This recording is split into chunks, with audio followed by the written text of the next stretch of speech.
आप देख रहे हैं देश का सबसे भरोसेमंद चैनल दिल्ली नेशनल।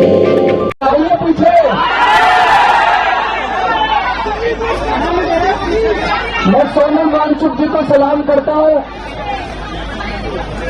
जो अपने लिए नहीं, आप लोगों के लिए, युवाओं के लिए, हमारे देश के बच्चों के लिए अपनी जान दांव पे लगा के पिछले 19 दिन से एक्शन कर रहे हैं। आज उनका 19वां दिन है।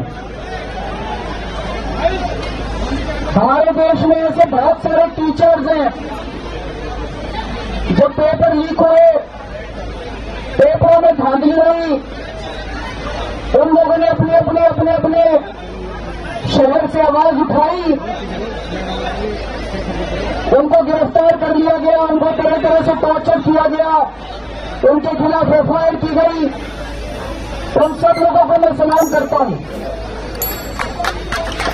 सोनम वांगचुक जी एक बहुत बड़े एजुकेशनिस्ट हैं।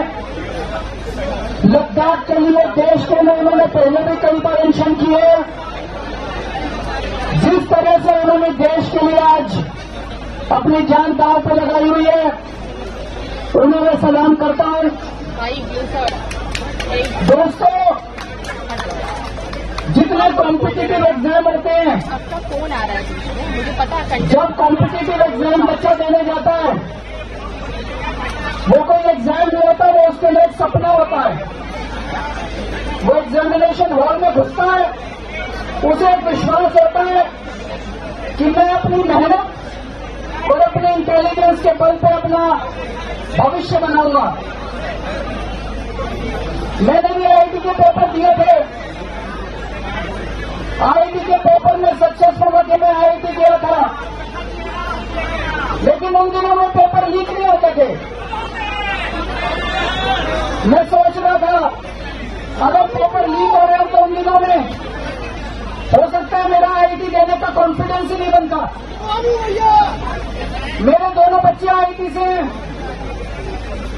मेरे दोनों बच्चों के टाइम पे भी पेपर लीक नहीं होते थे।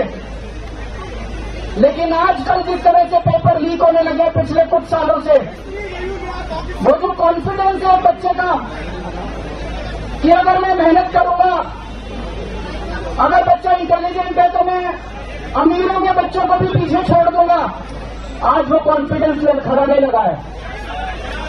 ये सही नहीं है। ये देश के लिए बहुत खतरनाक है। ये देश के लिए बहुत खतरनाक बात है। नीट का पेपर लीक हुआ, इन्होंने क्या किया? हर साल पेपर लीक हो रहे हैं। 2024 में जो पेपर लीक हुआ था, उसका जो मास्टरमाइंड था, उसको बेल दिला दी। ये अब सिस्टम बन गया। हर साल पेपर लीक होते हैं, कमेटी बैठती है, जांच होती है, एफआईआर होती है, गिरफ्तारी होती है, बेल हो जाती है और फिर अगले साल के पेपर लीक होने की फिर तैयारी शुरू हो जाती है। ये देश कब तक बर्दाश्त करेगा? देश का युवा, ये बच्चे कब तक बर्दाश्त करेंगे? नीट के पेपर के बाद 20 बच्चों ने सुसाइड कर लिया, 20 से ज्यादा बच्चों ने, पर इनको कोई अकल नहीं आई। इनके सर पे जू नहीं रही थी। जितने बच्चे सुसाइड कर ले, वो बच्चे हमारे थे, हम लोगों के घर के बच्चे थे वो, लेकिन इन्होंने कुछ नहीं किया। सीबीएसई में पूरा इवैल्यूएशन सिस्टम गड़बड़ा गया। इन्होंने उस कंपनी के खिलाफ एफआईआर भी नहीं की। गिरफ्तार करने का दूर की बात है, उस कंपनी के खिलाफ एफआईआर भी नहीं की। इतने बड़े स्तर के ऊपर पूरे देश में आंदोलन चल रहा है, अभी भी इन्होंने कोई ऐसा सिस्टम चेंज नहीं किया कि अगले साल पेपर लीक नहीं होंगे, अगले साल पेपर फिर लीक होंगे, अगले साल बच्चे फिर मरेंगे, अगले साल हमारे बच्चे फिर आत्महत्या करेंगे। ये सिस्टम कब बदलेगा?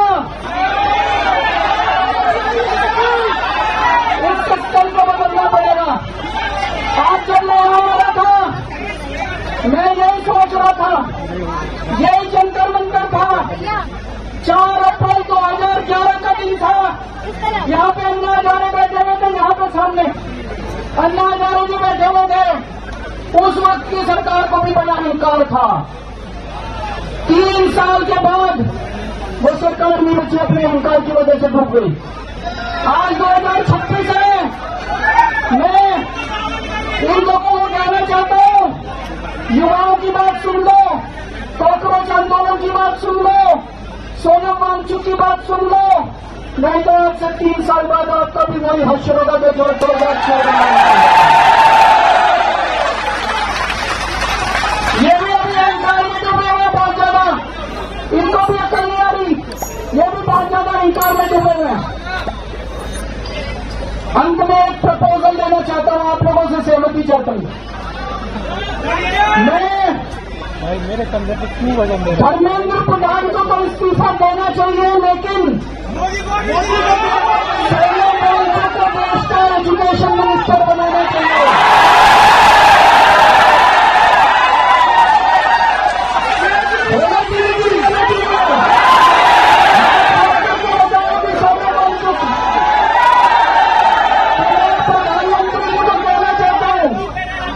धर्मेंद्र प्रधान को हटाओ, हैं? नीचे करने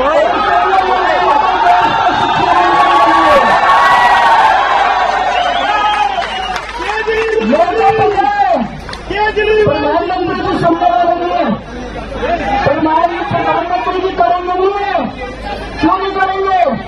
उनको डर लगता है वो सोनम वांगचुक कोई क्रांतिकारी चीज ना कर दे।